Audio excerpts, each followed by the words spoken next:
cold open. I've been told I have to have one. I mean, yeah, it's nice to come up with something. It's not cold outside, though. But 64 outside right now. it actually felt really good yesterday. It did. Yesterday was the weather that I wish we could have year-round, except for maybe get slightly cold and snow like the 2 weeks before Christmas and of Christmas. Not freezing like it was this year, just enough to look like a Hallmark movie. The streets are still clean, just like they are in the Hallmark movie, and pristine. But other than that, I could have yesterday's temperature every single day. You mean you don't enjoy armpit weather? When we here in a couple weeks, it'll probably turn into armpit weather? Not so much. And this is an example of what do you do when you don't know what to talk about? You talk about the weather. So that's true. There's I hate our small quote talk open. about the weather. Me too. So let's wrap that up and apologize for last week's podcast episode. We talked about Manifest for entirely too long, and we missed out on talking about two shows. Did we talk about Manifest for entirely too long? You perpetuated it. I never intended to talk about it that long, but you had to go on and on.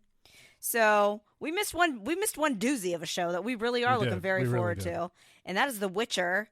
Volume 1 comes out June 29th on Netflix, and then we only have to wait a month, so they're giving us like the Stranger Things treatment. July 27th, Volume 2, and this is the last season with Henry Cavill, correct? Which is the third season, but yes, I believe that is... Did I say season 2? No, you just said The Witcher Volume 1, Volume 2. Oh, so I didn't even say.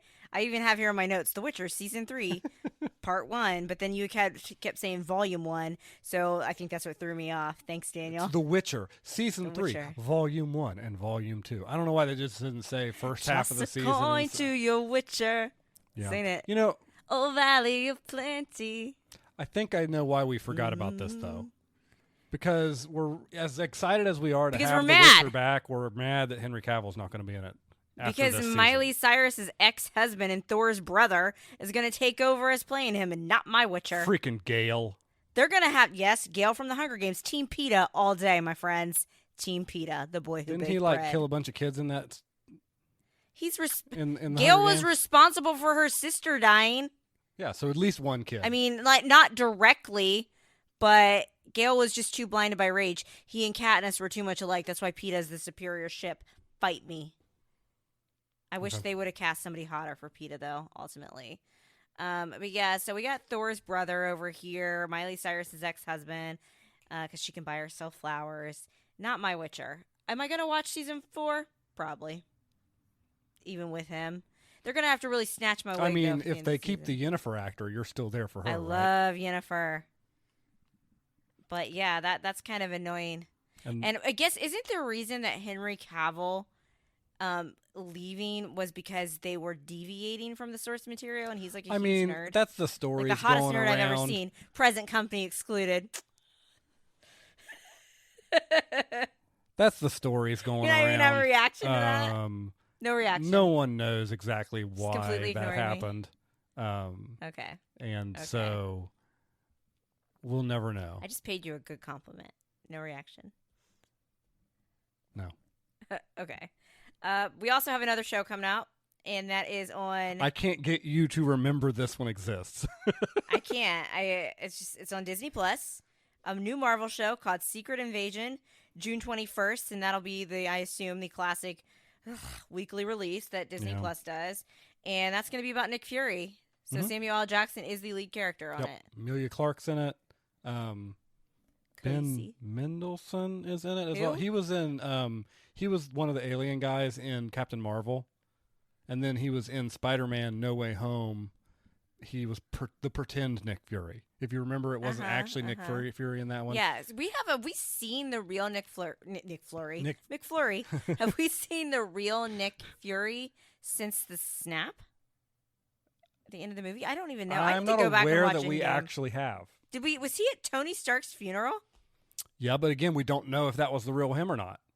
That's true. So, I mean, we really don't know. Actually, true. Since the snap, we really don't know where we've seen the real Nick Fury versus not.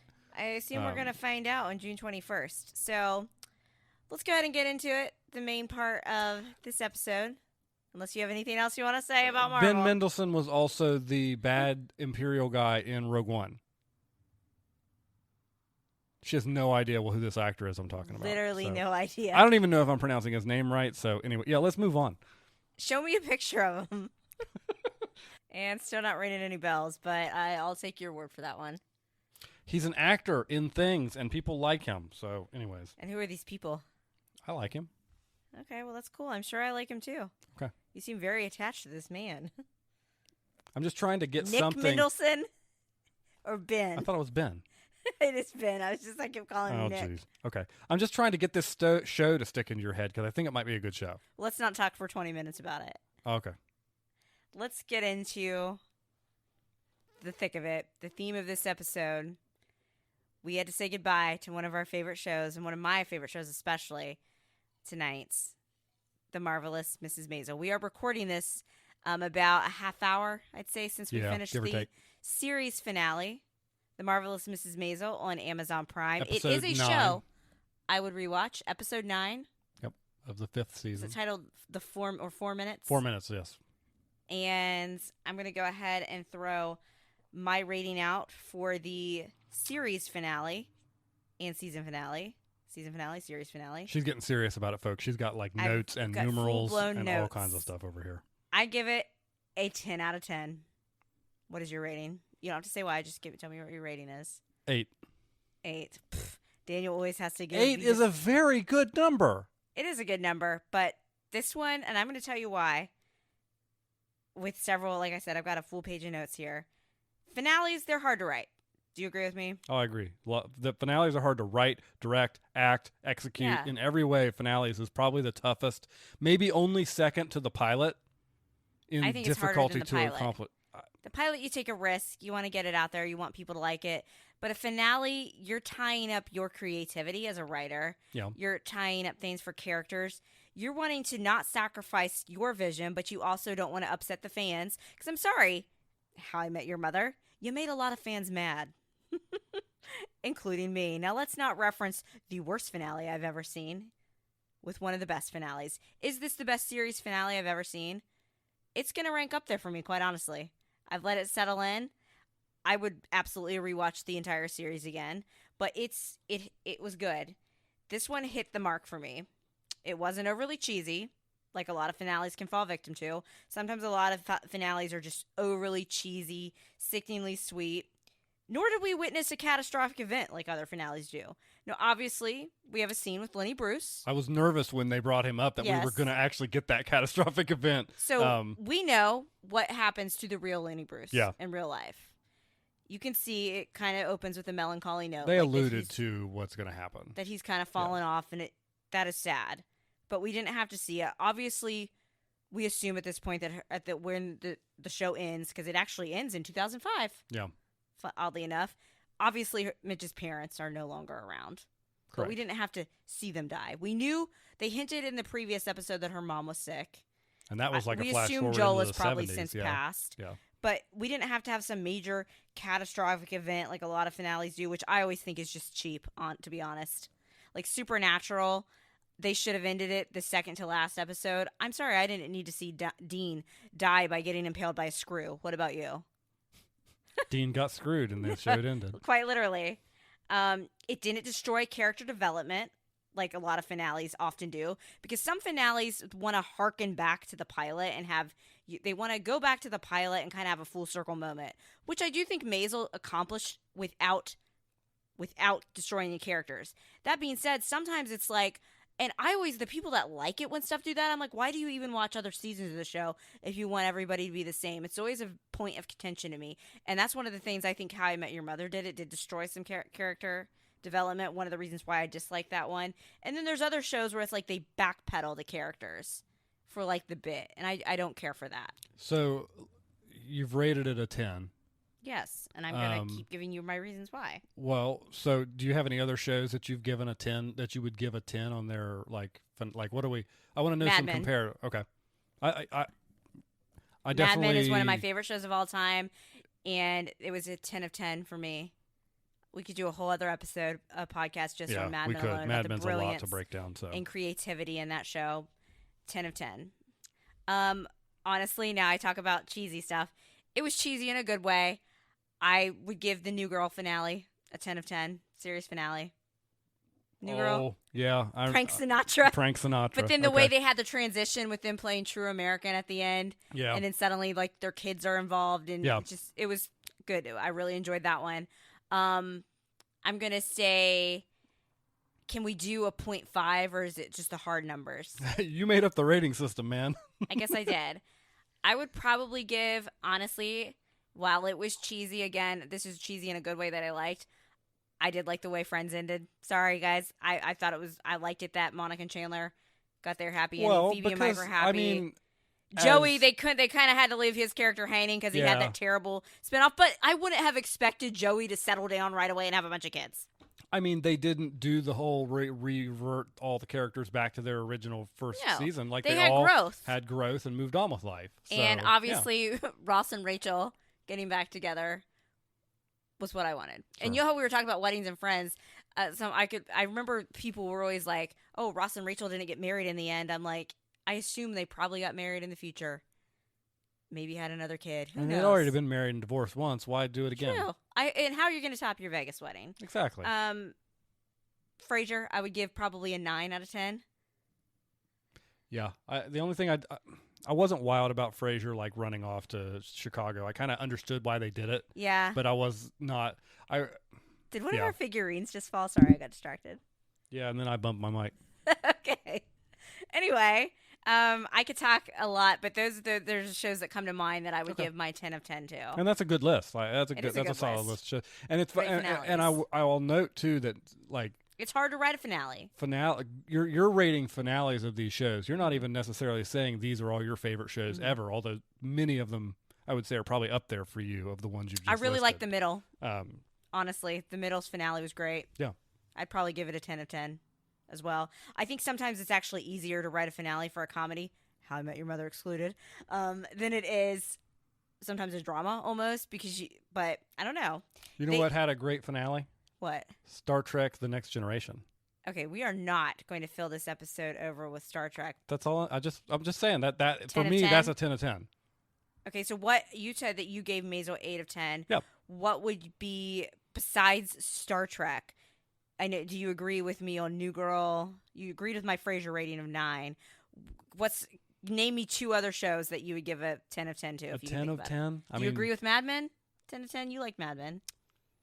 You're a harder critic than me. I'm a though. harder critic than you on a lot of this stuff. And also, you know that I have almost an allergic reaction to rating things. Well, you're required to do so right now. So Anything besides Star Trek? Mad Men, I would say, and even though, and this again, I think speaks to the last couple seasons of Mad Men weren't as good as the first few seasons. No, but they I weren't. did think they pulled it all together in the finale, and I would say that's probably a 10 out of 10 finale. Yes. And then beyond that one, We're not talking about series. We're just talking about yeah, finale. it's just the finale. Beyond that one, man, Friends. What would you give Friends? Friends feel was okay. I mean, Friends was okay. Better than fine, though. It's more than okay. Friends was fine as a finale. Perfectly acceptable. Actually, I'm not going to say this is a. Everybody loved Raymond. I was ready to ask you because you always bring up how much you like the Everybody Loves Raymond finale, where they all just because they had a scare with Raymond. Yeah, they had their little mini thing, but it wasn't out of character for No. anything. Nothing was like broken or weird. You saw Robert get upset about his brother. Yeah, Deborah got upset, and then they all just went back. they To just their went lives. back to doing their normal thing, and they're probably still doing their normal thing. And so yeah, so that's mine. Well, it makes us sad to know that if they ever Yeah. did a reboot, we wouldn't have- Even though Raymond probably ultimately Sadness. is a good show, but it's not like super up there in my rankings. I thought that ending it was well done. is what Seinfeld should have done, and they didn't. Seinfeld was ridiculous. Seinfeld was a terrible finale. At least they make fun of it on Curb, though. They did. The superior show, in my opinion. Sorry, Seinfeld friends. I love Curb Your Enthusiasm. We need to get back into that. I agree. Anyway, what else about a finale? Okay. Didn't destroy character development. We got that one. It worked. I was weary at first at the start of the episode because, Yeah, as you you know, were. I don't like goodbyes. But I was also super bummed out that they opened with the Lenny Bruce scene to Yeah. flash forward since we already know what happened to the real Lenny. But I think they kind of needed to do that. At the same time, it just alluded. You see that Midge, like they kind of circle back to that why she cares so much for him because he did so much for her career. I feel like this finale tied up storylines without being the perfect bow at the top like you get sometimes. I feel like all the characters had satisfying final scenes together. I would agree with that. Definitely satisfying. What was it? You were losing it during Joel's parents scene. Joel's parents are You just love them. Actually, I was losing it in multiple ways during Joel's parents scene because not only were they being them funny selves, but then that brief little shot of them laying on the shower floor, just talking and talking. So we haven't talked in a long time. They said actually really got to me in a different way. Not funny, but like we just hadn't talked in a long time, and so we just talked. I'm gonna say this and be cheesy and probably gag all our viewers or listeners. They're not viewers. You and I this evening after work, this is the first time after work that we have sat down and had a conversation before we ordered our pizza without watching TV. We just kind of talked. We haven't done that in a long time because we've been so busy. Yeah. Or when we talk, we're talking like this with our microphones. We just talked. Until I got hungry. Until she got hungry. And until then she the was goblin like, came hey, out. I'm hungry. Stop talking to me. You have to pay the cheese tax. I need my Friday pizza night. I guess so. Some things that I listed that I loved about this episode. I loved seeing how proud Joel was of her. Yes. He really is the love of her life. Absolutely. Do you agree? Yep, I agree. He screwed up. He knows it. But they're the loves of each other's lives. And at the beginning, in those early seasons when they first had the split, which I think one of the reasons why they split is he was kind of jealous of her. Yeah, I agree. Because he was the one that wanted to do the stand-up. He was the one that wanted to do the stand-up. But he realized she's amazing. Yep. And he was just beaming with pride in the audience. Because if you guys have not, obviously, go watch the finale. Why are you listening to this? Yeah, if you why are haven't you watched the listening to finale this of now? the show yet. But Midge finally gets her break to go into the Gordon Ford show. Not quite. There's some shenanigans that happen. She kind of has to still stand up for herself, literally while on live TV. But they're in the audience. Her parents are in the audience. Now, Joel's dad, for some reason, wasn't in the audience. Because he was still hurting from the the shower. He was still hurting his back. Joel's mom is there. But the free her mother time. was there to see her, which is the first time she'd ever seen her. Rose has seen her before. Not performance live, no. Oh, really? Even Abe had, because remember, Abe accidentally saw her. He wasn't trying to. Are you sure her mom didn't see her live? Yeah, because they made a point in the episode to call out that she needs to be there. That's true. She had just, see, I need to go back. And this is Maisel is a show I would easily go back and rewatch. I could rewatch this, yes. Absolutely. I loved seeing, again, we talked about Midge's parents. So Abe actually had me tearing up in the previous episode. Yes. Episode 8, because he realized, thanks to his epiphany about his granddaughter Esther, Midge and Joel's daughter, when he realized that she was the smart one, not Ethan, the son, he realized just how truly remarkable his own daughter Midge was and that he had just been blind to it. Yep, completely. Like he admitted to that group of guys he was sitting at that she owned the apartment. She's was remarkable. Basically taking care of all of them at this point. And yeah. It was a really good moment. And he really chastised himself for missing it. Yeah. And it was really nice to see that in him. And I'm assuming, we don't get to see much of their relationship later after, but we assume that clearly he maintains a good relationship with Esther, his granddaughter. Because she in one of the flash forwards early in the season. Grandpa's the only one that ever got me. Yep. But you could see he just beamed with pride, and then Rose, her mom. Rose first seems a little salty about it. Then we see the phone call. The phone is off the hook. And I think she realized when everybody's saying that they kept calling her and Midge really wanted her to go that this is something that Rose, I feel like, always wants from Abe. She doesn't always get it. Even from Midge, Rose wants to feel valued. Yeah. Like her matchmaking business. She wants to feel important. And this showed that she was valued and appreciated. Because all those people called her. Yeah, and all those people. And just seeing her so proud was awesome. And then, obviously, some stuff in the episode I have here on a note. We know that Midge didn't have the best relationship with her kids.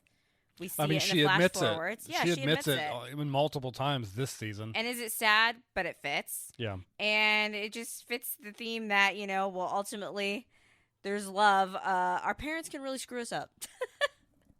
We'll talk about that more when we get to Ted Lasso. I loved the final scene that we got of Lenny and Midge. They did a little bit of a flashback, and they showed them just out to eat.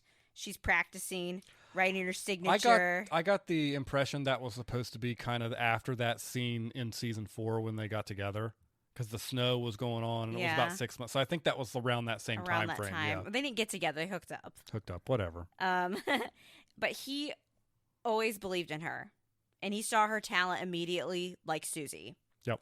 Those two people, Susie and Lenny, they were her champions truly from start to finish. Yes. I love the callback to so he gives her this fortune and makes up what it says, and then it's not actually what it says. And what it actually said was your lucky numbers are. And and they have a callback to that moment before she's going on stage. She looks about that. And his ending, of course, we know what happens to him in real life, and we saw it on the show, that ultimately you see a broken down Lenny in that forward scene that we got at the beginning. He has a very tragic tale. But I do believe Joel is the love of her life. I do think Lenny is her soulmate. You can have somebody's soulmate. I'll reference another show, Dawson's Creek. Oh my gosh. Joey and Pacey were the end game, but it was always referenced that Dawson was her soulmate. How was the finale of Dawson's Creek? Other than Jen dying, which I thought was stupid because, again, catastrophic death. Don't need to have it in there. I really liked it that Pacey and Joey ended up together. And apparently that wasn't going to be how it was supposed. Like the writer, Kevin Williamson, was the Dawson Joey supporter.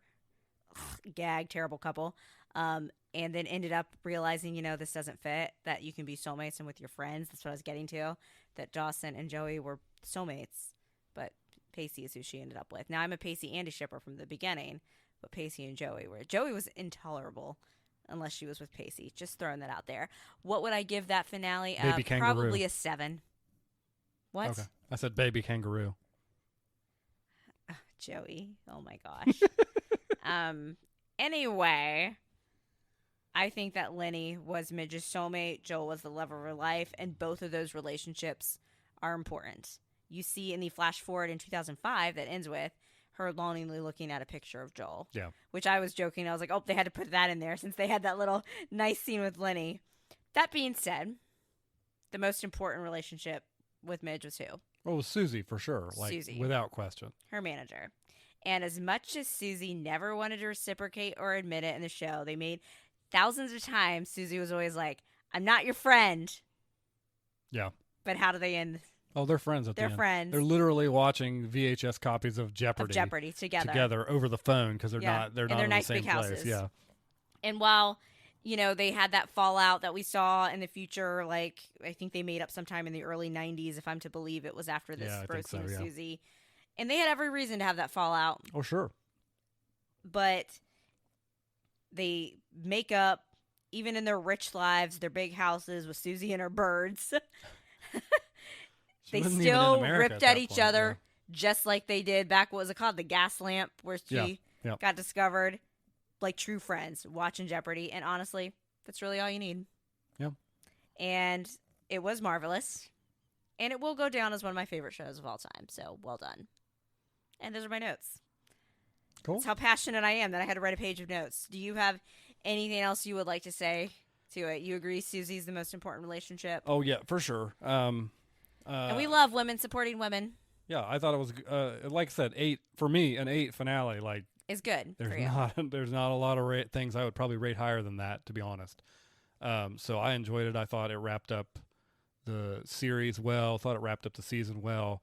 The season ultimately came together a little bit more for me in the last few episodes, which was good to see.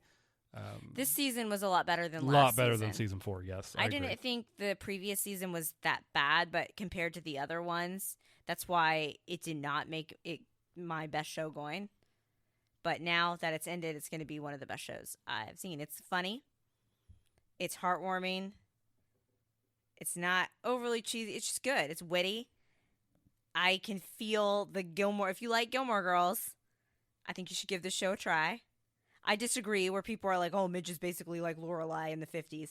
No, she's not. But they have that same sharp-witted, fast-talking style of writing. The first time we watched Maisel, I was like, I have watched a show that's not like this, but has a similar pacing with the way the Yeah. characters banter. And then I saw the Paladinos, and I was like, oh. I was like, and of course it makes sense. Gilmore Girls. Yeah, none of the characters in this show are like direct rips out of Gilmore Yeah. Girls, but it's the writing It's that that people style. it's the writing that people are noting feels And apparently, similar. I've been Yeah. told I'm a fast talker by my therapist, of all people. So that's where you know the person that's literally paid to evaluate you. Maybe that's why I like it. That's a whole other discussion, though. Yeah. Can we address the main elephant in the room, though? The fact that you and I have been watching Family Guy together since college, and we just realized literally like 2 weeks ago that Susie Meyerson is Lois from Family Guy, and now I can't unhear it. I can't unhear it. No, and I can't believe I didn't hear it. See, what I always think of when I think of that actress is the Lizzie McGuire movie, because she played Mrs. like Ungermeyer or whatever her name was, like the adult chaperone. And every time I see her, I know she's been in thousands of other things. I'm like, hey, she was in the Lizzie McGuire movie. Can I admit something? What? Oh my gosh, is that what you remember? I also only remember her from the Lizzie McGuire movie. Hey now, this is what dreams are made of. What's the most iconic line from the Lizzie McGuire movie? I'm not going to say it. Sing to me, Paolo. And okay. I could have said it, but I wasn't. But I'm not going to say it. Anything else? Which can you believe the Lizzie McGuire movie is 20 years old? No. What? Can you believe that they aren't going to make the new Lizzie McGuire show, but they're going to put like all kinds of like stuff that's way more adult themed than that at first on Disney Plus? At first, when Disney Plus was first out, they weren't sure that they wanted to go the direction. That is such a point of contention for me. You have no idea. Because I was so looking forward to Lizzie McGuire, seeing her in her 30s, managing her life with chaotic energy. But do you have anything else to say about Maisel? No, it was great. You don't have a whole page in it. It was great. It's great. And getting a great from Daniel it's really top tier. So, the week this podcast comes out, actually the day. No, it doesn't come out on Tuesdays, Wednesdays. So, our podcast comes out on Tuesday. So, tomorrow, for you all listening to this, will be the series finale, we assume, unless they somehow decide to make another seasons down the road, which I don't think they will, of another beloved show, and that is what?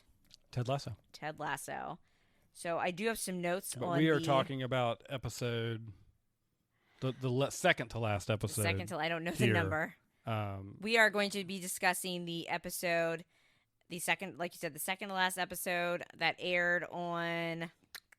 Gotta get in here in my notes. It Calendars, how do they work? May 24th. May 24th. And I feel like your second to last episode is always the one that tees up your finale, kind of like what Maisel did, and it's almost just as important. You get those wheels in motion. Yeah, and this one... this one packed a punch. Really, probably the toughest one of the season for me. Yes. To watch. So, and I don't mean tough in like I didn't like the episode. It was a very good episode. It was emotional. I mean tough, and it was an emotional, and it also pulled on some strings. It packed a punch. It was a little triggering for me, to be honest. That triggered some things that had about real life issues. Because it's the parents' issue. Yeah. Like we briefly touched on Maisel. We should have known that a show that touches so much on mental health would bring up one of the major mental health issues probably everybody faces, whether they want to admit it or not. Your parents. Parents love their kids. Kids love their parents. Love is strong. Sometimes you can do a lot. You think you do everything. But ultimately, you know what? Your parents can screw you up. Sorry, Mom and Dad. I know you don't listen to podcasts. You probably don't even know what a podcast is. Your mom might be listening to it. Sorry, Penny. It's universal. It's a theme that a lot of people face in their mental health. And this episode touched on Ted's mom came to visit unexpectedly. Yeah. She's also the woman that played Ted's mom was also the mom on Freaks and Geeks. And something else I pointed out. She was also the mom of Hannah on Girls. Nope, I pointed out something else. What else did I point out? All you said was she's been a mom forever. No, maybe that's she's in an episode of Frasier. She's playing a mom and a kid in the store. She's the one that wanted to wrap up her son's outlaw robo laser geek Outlaw toy. laser robo geek. Outlaw Get it right. in like the chemistry set or The whatever. classic The living 90s brain. toy. The living brain toy is a The gag. Cranes of Maine have got your living brain. So she shows up in that. I don't know what else you planned. Who knows? We deal with Jamie's dad's issue again with Jamie's dad. We get to meet Jamie's mom. Completely different relationship with his mom than his dad. Were you? I was not expecting that. I was not expecting that on a lot of levels. I love how supportive his mom is. Yeah. She clearly had him young, but the fact that he was cozying up to her, basically laying and snuggling with her, my attraction that I have for Jamie just went woo, and that's my going downhill symbol. He's still very hot, but I was like, what are you doing? They were very snuggly for a mother-son relationship. A little too snuggly for me. Nate's dad, honestly, in one of the previous episodes. Yeah, that wasn't even in this episode, but it was a last episode or something when he was playing the violin and his dad walked in on him. And we've had issues. Rebecca's had issues with her mother, but Ted's mom showed up. Kind of the big, so it was kind of like parenting. Yeah, was the theme, and how Jamie's dad motivated him in ways, even though his dad was awful. He used that anger, that rage, and he's like, what do I... Yeah, and I felt like he kind of struggled with it a little bit. Well, the character growth for Jamie was that his motivator for all those years was the pain of his father, that's relationship why he with his father. So abhorrently. And he'd gotten to the point now where he really was ready to let that go, and he was like, how do I motivate myself now? Like, what do I use? Like, what would you say to him? Like, F you, but thank you. Yeah, and then that... kind of Ted uses that later to talk to his mother, and that's the part. I'm not going to get into it too deeply, but that part, that scene when you watch it, everybody... it got me. I don't shed tears lightly. Yeah. Let's put it that way. Whereas I was like bawling a mess on the couch. I mean, she cries at commercials on TV. I do. So There's that one coffee commercial is so sad. But it was good. It still had that Ted Lasso feel good moment at the end. We also got the Roy Keeley Jamie trio, and not in the dirty way. I felt like almost in a way Roy and Keeley were parenting Jamie. Oh, absolutely, they were parenting him for sure. And they're the three best friends that anyone could have. We had a huge reveal about Coach Beard, the mysterious Coach Beard, about why he's so devoted to Ted. I feel like from a writer's perspective, they were holding on to that one specifically for the moment that it needed to be used in. It was brilliant for making up with Nate. I kind of had it wrong for a while. I think Ted was always sad and depressed and bummed out about the way it ended up with Nate, but Ted was always going to forgive Nate. Absolutely. He always was going to forgive Nate. I was Beard. Yeah, you were. I was. And then you find out where Beard goes, and he shows up at Nate's house. Because the boys, the soccer guys, the guys on the team want Nate back. The guys on the team want Nate back. Roy Kent doesn't. Roy Kent made the Nate's very good at everything I'm bad at. Exactly. He made the very logical point. He said Nate is good at everything I'm bad at. It was Beard. They're the whatever, and we find out why Beard is so fiercely loyal to Ted. Yep. There was a comment. I don't know the exact quote. I should have written that down in my millions of notes, but I was so focused on Maisel, where Ted basically says, I hope that we aren't all going to be like remembered for our worst moments. Yes. And that's the best. That's something I need to apply to my own life, because I can be very unforgiving. Yes. But yeah, and like with myself too. Like I can be I'm my own worst critic, 100%. For sure. And I need to be more forgiving of myself as well. I mean, yeah. I think we all are tough critics on each other, but if you can't forgive yourself, how could you possibly even start to forgive somebody else? Exactly. So I thought that was just kind of that got me. But it was a really good episode. I think it teed up. Rebecca says this is the start of every season, a little meta where I drop the big bombshell. She's like, but I've got nothing. And Ted's like, well, I got something. And I think Ted's going to be leaving at the end of the season. Yes. And will be going home. I think at this point, he almost admitted to his mom that in a way he did run away.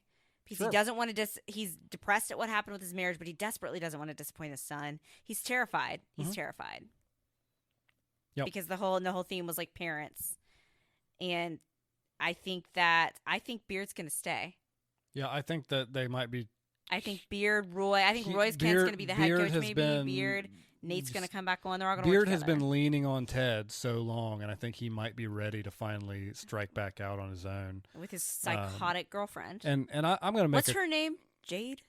No, Jade is Nate's girlfriend. I don't remember what is her. I don't even remember. I want to say, I love this show. I think this is one of the greatest shows ever. It could go up. It could be on my list with Maisel and Mad Men as one of my best. Coming up onto the finale, I just want to say that I saw a couple people online who apparently have already seen like the listing of the episode name on Apple TV+. I don't even want to know what the name is. And no, what they pointed out was that it was listed as the season finale, not the series finale. Didn't Jason Sudeikis said that they were supposed to be done after season? Well, actors say things.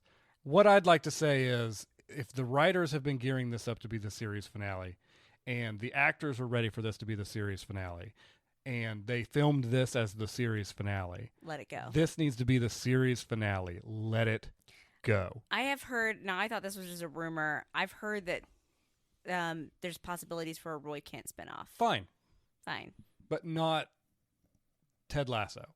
They've told a story. How much did you love, though? I gotta backtrack real quick. I'm gonna pull a Daniel here and make it all over the place. How much did you love when they went in Jamie's childhood bedroom and they not only see a poster of Roy Kent, but then Keely was up there with soccer balls in front of her. And two people that he had significant relationships with and he's probably very close to still. That was great. Yeah, that was funny. So anyway, do you think Ted's gonna leave too and go home? Yeah, that's absolutely what they're doing. Do you have any other predictions? I don't know. We sewed up kind of Jamie's arc. We sewed up kind of Keely's arc. They've actually, remember at the end, it's a sports show with like a soccer game that's going to take place. I was getting into the soccer game in the last episode too. And apparently they're playing for the championship of the league they're in. I couldn't tell you where I think that's going to go. Like, I don't even know if it's against Rupert's team. I don't remember if they said or not. I think they're going to touch on Rupert briefly because think his wife and secretary showed up at Rebecca's house. So my guess is some allegations against him because he's... Well, he was sleeping with his secretary. We know that. Yeah, while he did show a glimpse that there used to be good in him and he had somewhat of a soul in the previous episode. Yeah.